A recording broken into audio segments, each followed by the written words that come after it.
Fair. All right, so you're at Magoobies. I'm at Magoobies. Oh, it's a longer story. Can I tell a story? Yes, of course you can. All right, so I'm on Magoobies. Show's going well, but everyone got a little crazy. There's a dude in the front. The Ukraine war just started.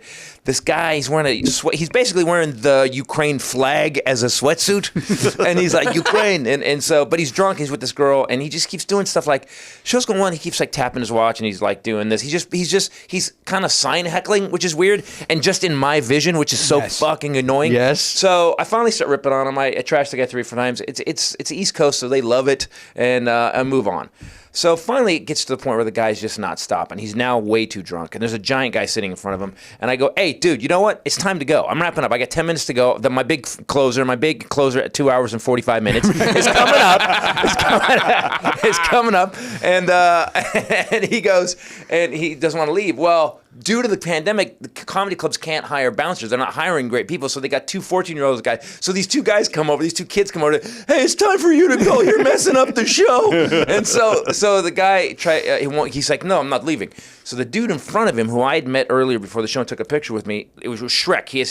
His shoulders started at the top of his head. This guy sees the look on my face, stands up, turns around, gets in Ukraine guy's face, and goes, "It's time for you to go." And I found out later the guy was a correctional officer, so he was not playing. Wow. So here's how it unravels. This guy gets up, starts going, turns around to flip me off. A lady in the back goes, "That was wrong. He shouldn't have to go." Whoa. And then a guy from up top goes, "Shut up, bitch." And then her husband goes, "You shut up." And then she goes, "You shut up," to her husband. So now this melee is unraveling. This guy, Ukraine guy, turns out to flip me off, bumps into another guy. He stands up and goes, "What the fuck, man?" Well, I don't know what's going on, but his wife is blind. When he stood up, she couldn't feel him. She starts having a panic attack. Oh, Jesus. She starts going, ah! And I don't know what's going on. And my buddy Andrew Rivers at that point had started filming because it was such a melee. He's a comic, and it's such a melee.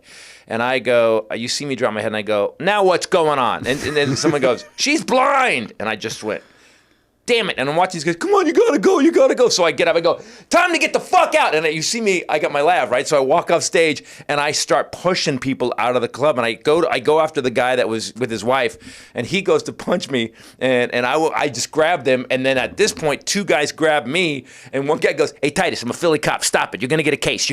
Stop it right now." Because the show was going well. If it was a bad show, I'm sure they would have let me get my ass kicked.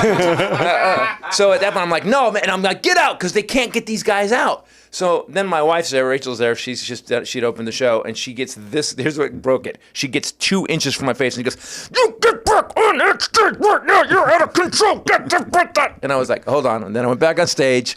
I did a 5-minute TED Talk on how comedy's supposed to fucking work. Then I told us another story where we were in Florida, where Ray actually, a guy came up after me, and he was wearing his Saturday going out to meet in tank top, and he was heckling me, and I just thrashed him. He walked to the stage to fight me, and the bouncers happened to be out doing garbage. I think it sounds like a setup. As I tell these stories, they're like, "Hey, let's get Titus killed." And so what happens is I look behind me as this guy, and the guy's at stage yelling at me, and we're yelling at each other, and Rachel's behind him, and she's picked up an empty wine bottle and is going to crack the guy. Oh, no. That's who I married, so yeah. So, wow. But things are a little out of control right now, and it's mellowed out a little bit. But when I first started going back on the road, man, people were just nutty. They were, and you went on the road fairly quickly, right? Yeah. But it was like Arkansas. Like I broke in Zero Side Effects, which is all about the pandemic, and and people are stupid about vaccines in the most redneck places in the country. Because I've done that before too. When I did it in Marigeddon, I did it in Alabama because I wanted to be like, well, if it works here, if I can make it work here, I can make it work everywhere. Right. And sometimes I got heckled and I threatened to get my ass kicked. Yeah. How did it go in Alabama? Did it go? I did a bit in one of the shows. I was doing the show, and one guy's wearing a Trump jersey. Actually said fucking Trump on the back of it, 45. And I did a joke where we didn't want a vagina in the White House, so we elected the other side of the taint. And it was so funny because these guys hated me up till that joke. And then it was this table. It looked like it was like Boss Hogg and Uncle Jesse. Everybody was sitting at this table, and they all burst out laughing. And the guy goes, "All right, man, that's funny." Like I was like, there was a level. I'm a Trump fan, but all right, that's pretty funny. Right. To hear the whole conversation, subscribe for free on Apple Podcasts or wherever you get your podcasts, or visit nevernotfunny.com.